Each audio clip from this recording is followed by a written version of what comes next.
DGP പറഞ്ഞൊരു പ്രസ്താവന, അതായത് PFI അണികൾ പല സംഘടനകളിലും നുഴഞ്ഞു കയറിയിട്ടുണ്ട് എന്ന് പറയുന്നുണ്ട്. നമ്മൾ പലപ്പോഴും അതിൻ്റെ ഒരു പൊളിറ്റിക്കൽ ആംഗിളാണ് ചിന്തിക്കുന്നത്.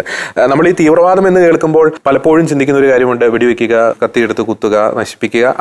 അതിൻ്റെ ഒരു വശം മാത്രമാണ്. ഇപ്പോൾ റോബിൻ പറഞ്ഞു, പൊളിറ്റിക്കൽ പാർട്ടികളിൽ നുഴഞ്ഞു കയറിയിട്ടുണ്ട്, ഇവർ സാമൂഹ്യ സംഘടനകളിൽ നുഴഞ്ഞു കയറിയിട്ടുണ്ട്, ഇവർ ബിസിനസ് മേഖലയിൽ നുഴഞ്ഞു കയറിയിട്ടുണ്ട്, ഇവർ ആതുര ശുശ്രൂഷ മേഖലയിൽ നുഴഞ്ഞു കയറിയിട്ടുണ്ട്, ഇവർ വിദ്യാഭ്യാസ മേഖലയിൽ നുഴഞ്ഞു കയറിയിട്ടുണ്ട്.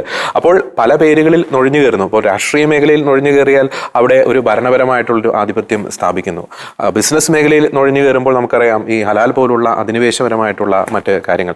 സാമൂഹ്യ മേഖലകളിൽ നുഴഞ്ഞു കയറുമ്പോൾ നമുക്കറിയാം ഈ നന്മമരങ്ങളുടെയൊക്കെ രൂപത്തിൽ കള്ളപ്പണം വെളുപ്പിക്കാനുള്ള ലക്ഷ്യങ്ങൾ. ആതുര മേഖലയിൽ നുഴഞ്ഞു കയറുമ്പോൾ നമുക്കറിയാം ഒരു കാലഘട്ടത്തിൽ ചില വിഭാഗങ്ങൾ വളരെ കരുതലോടുകൂടി തന്നെ സമൂഹത്തെ ശുശ്രൂഷിക്കുക എന്ന ലക്ഷ്യത്തോടെ ആരംഭിച്ച ആതുര ശുശ്രൂഷ മേഖലയെ തകർത്ത് അവരുടേതായിട്ടുള്ള അജണ്ട സ്ഥാപിക്കുക.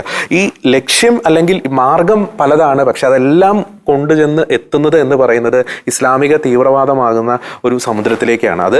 അതിനു വേണ്ടിയിട്ട് പല പുഴകളിലൂടെ അവർ സഞ്ചരിക്കുന്നു. ബിസിനസ് അധിനിവേശം, ഈ ലവ് ജിഹാദ് പോലുള്ള പ്രണയക്കണികൾ, ഈ പൊളിറ്റിക്കൽ ഇസ്ലാമിൻ്റെ ഭരണപരമായിട്ടുള്ള ഒരു അധിനിവേശം, സാമൂഹ്യ സംഘടനകളുടെ രൂപത്തിലുള്ള അധിനിവേശം, അതെല്ലാം കൊണ്ടുചെന്ന് എത്തിക്കുന്ന ഒരു ലക്ഷ്യം എന്ന് പറയുന്നത് ഒരു അധിനിവേശമാണ്, ഇസ്ലാമിക തീവ്രവാദമാണ്. ലോകം മുഴുവൻ അവരുടെ ഭരണത്തിൻ്റെ കീഴിലേക്ക് കൊണ്ടുവരിക എന്ന വളരെ തന്ത്രപരമായിട്ടുള്ള ഒരു അജണ്ട തന്നെയാണ്.